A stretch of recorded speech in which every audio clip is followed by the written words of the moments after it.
We went out and got every one of these new Snapdragon laptops, and over the last several weeks, Sierra and I have been using them like crazy. Both of us have used each laptop multiple times, so we know them really well. We've got 3 versions of the Surface Laptop 7, we've got both screen sizes of the Samsung Galaxy Book 4 Edge, you guys get the picture. Well, today, this is the video you've been waiting for, where we tell you which ones are the best to buy. Now, when it comes to these new laptops, we have some overarching thoughts to share based on what we've experienced. The majority of these new Snapdragon laptops offer very good value at their price point. They give you a somewhat premium laptop experience for a very reasonable price. And on top of that, they deliver improved performance over Intel and AMD's older Zen 4 processors. And particularly in light use, like browsing the web, working on Office documents and that sort of thing, these laptops really shine. Compared to the laptops with the processors I just mentioned, these deliver better battery life, they feel cooler to the touch and have less fan noise. Plus, they all come with a minimum of 16GB of RAM, which is great to see and will definitely place pressure on Apple, who are still selling their 8GB of RAM MacBook Airs and Pros. In fact, for light use, we feel that several of these are definitely worth considering over something like the MacBook Air. Heck, I personally bought one of these laptops for myself and I've really been enjoying using it.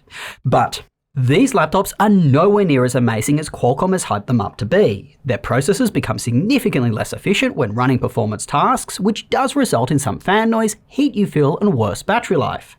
And many applications right now do not run natively on this hardware, which means either they won't run or won't run that well. And that includes a lot of popular games. Taking a look at these Snapdragon laptops as a whole, many of them have gotchas, such as a cheap filling trackpad. This erodes the premium first impression that you get of them. But the biggest thorn in the side of these new laptops are the ones that just came out with AMD's latest Zen 5 processors. Those processors offer similar power efficiencies to these ones, and they actually deliver better performance in single-core, integrated graphics and AI. More importantly, AMD laptops, they don't have the downsides of Windows on ARM. Everything just runs. So, if you find a similar quality AMD Zen 5 laptop at the same price point as one of these, we'd recommend buying that instead. However, right now, those laptops are more expensive, and that means that they don't offer the same value as these. And with that said, here are the Snapdragon laptops that we like least, moving up to the ones we like best. HP's OmniBook X comes in at an MSRP of $1,200 for an X Elite processor, 16GB of memory, and a terabyte of storage. This makes it one of the cheapest with an X Elite chip. Unfortunately, we feel the cheapness of this laptop comes through in the device itself. The trackpad feels cheap, the keyboard is very low travel, and the screen is woeful for a laptop at this price point. It is very dim at 288 nits and only refreshes at 60 Hz. So let's remove the HP OmniBook X from the list. Next, we have Dell's Inspiron 14. It comes in at an MSRP of $1,100 for the 16GB of RAM and 512GB SSD configuration, but it has the lower tier X Plus 64100 processor. We were very glad to see that Dell has finally put a brighter display in their Inspiron line, but it still only refreshes at 60 Hz, which puts it at a disadvantage compared to many of these other laptops. Like the OmniBook, however, it still feels cheap, especially at this price point.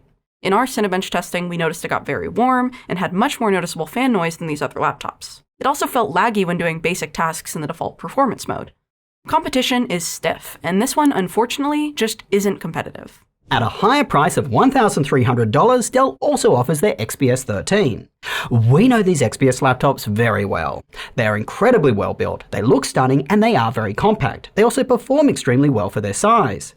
But their big downsides are that they get very hot, their keyboard is missing a physical function row, which can be annoying to use, and their price is ludicrous. Unfortunately, all these issues continue with the Snapdragon version. Dell feeds this one high wattage to make it perform well, so under load, it feels just as warm as the Intel variant. The keyboard is the same, which is a shame, as the rest of the keyboard, other than the function row, it feels very comfortable to type on. And it continues to be super expensive. At the price mentioned, you only get a low-resolution 1920 by 1200 display, and to upgrade it, you need to spend an extra $300, which you don't need to do on any of these other laptops. To make matters tougher for the XPS, the one aspect where they were unique at, their design, the Surface Laptop 7 now competes, as it looks and feels just as attractive. Overall, Dell have unfortunately just priced themselves out of the competition. Now, if you want the lightest option on the list that feels high quality and looks great, you might be tempted by Samsung's Galaxy Book 4 Edge 14. It comes in at a price of $1,350. It has a high-resolution AMOLED display with a 120Hz refresh rate. It also comes with either the X Elite 8100 chip, which is the one we've tested, or you can upgrade it to the 84100 variant. The reason that this isn't at the top of our list is that its keyboard feels slow travel and it isn't the most enjoyable to type on. Plus, its trackpad has poor palm rejection and it is mechanical. I personally found that the click requires too much pressure.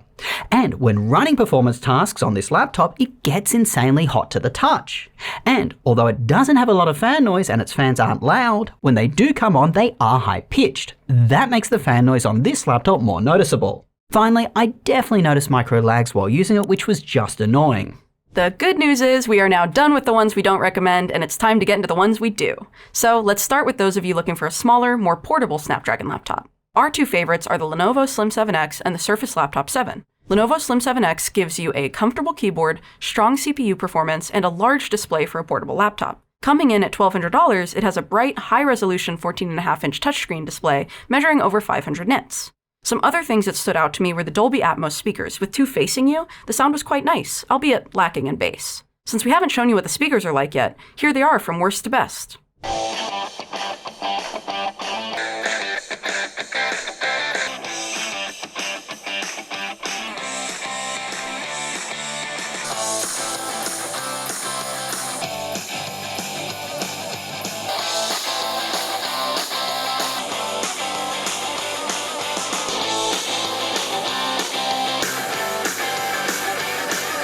Its cons are that it doesn't look as premium as a Surface or Samsung, it's got a cheap-feeling mechanical trackpad which brings down the overall comfort of using the laptop, and its port selection is extremely limited, USB-C only with no headphone jack. Overall, we felt these cons were manageable, and of the smaller laptops, this was my personal favorite.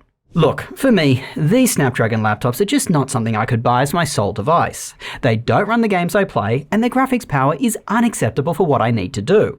So I would buy one as a secondary device to offset my larger MacBook Pro 16.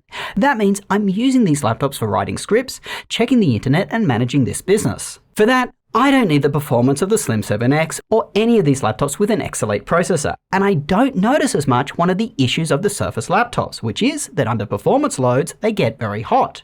For me, I'm just looking for an all-round comfortable laptop that is portable. The Surface Laptop 713 with the X Plus, it delivers on that. Similar to the Slim 7X, it is priced at $1,200, but it delivers a more premium experience. It has better port selection and a much better trackpad. It also has a good keyboard and its display is more than good enough. And it is a 3:2 aspect ratio, which is helpful as I can see more content going down the page than you would expect for a laptop this size. Plus, it looks fantastic. For a laptop this premium, without major gotchas, other than perhaps the software issues of Windows on ARM that we've already talked about, the X Plus version of the Surface delivers incredible value. In fact, I actually did buy one for myself. Now, if you prefer a larger screen, you may be tempted by the Surface Laptop 15. It comes with an X Elite processor only, and as I said, we have all three of these Surface laptops. We found that if you want a Surface with a more powerful processor, it's better to get the Surface Laptop 15 with the X Elite rather than upgrade the 13. The 15 feeds it more power and performs better, and it has better battery life with its larger battery. We have a video out on this which we'll link below. The only other noticeable difference is the inclusion of a micro SD card reader.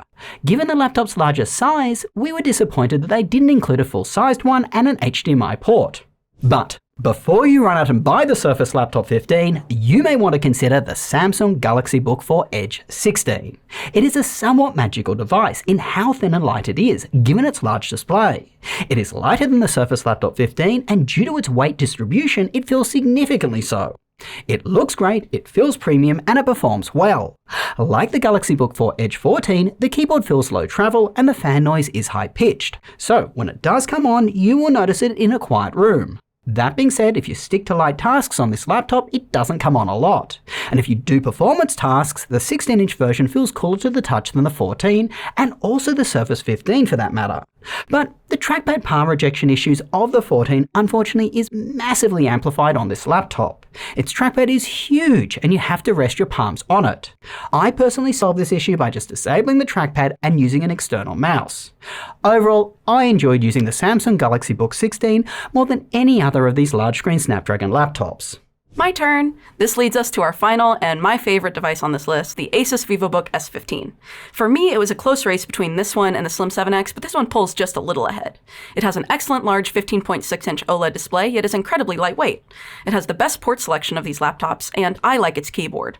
Although not as comfortable to use as the Slim 7X, it's not bad, and it includes two things I like: a numpad and customizable RGB colors, which I'm a sucker for.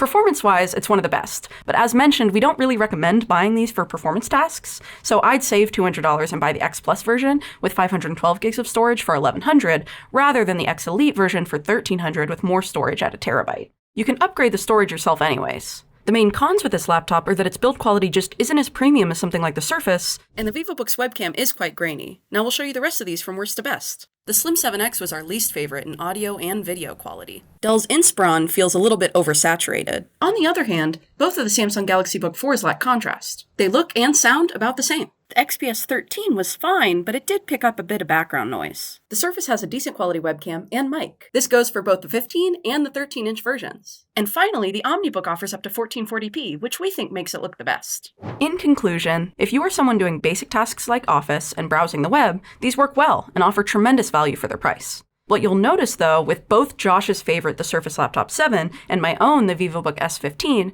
is we each independently elected to go with the X Plus processor.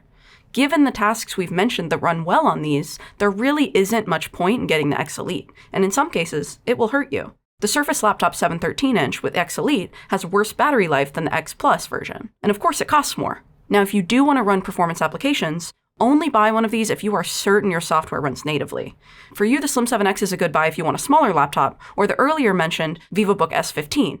If you've decided to buy one of these devices, check out our website for where to find the best deals on them and all the laptops we recommend for various types of users. If you've bought one of these devices, let us know your thoughts about it with a comment below. Till next time, go do something awesome with your day, and we will catch you later.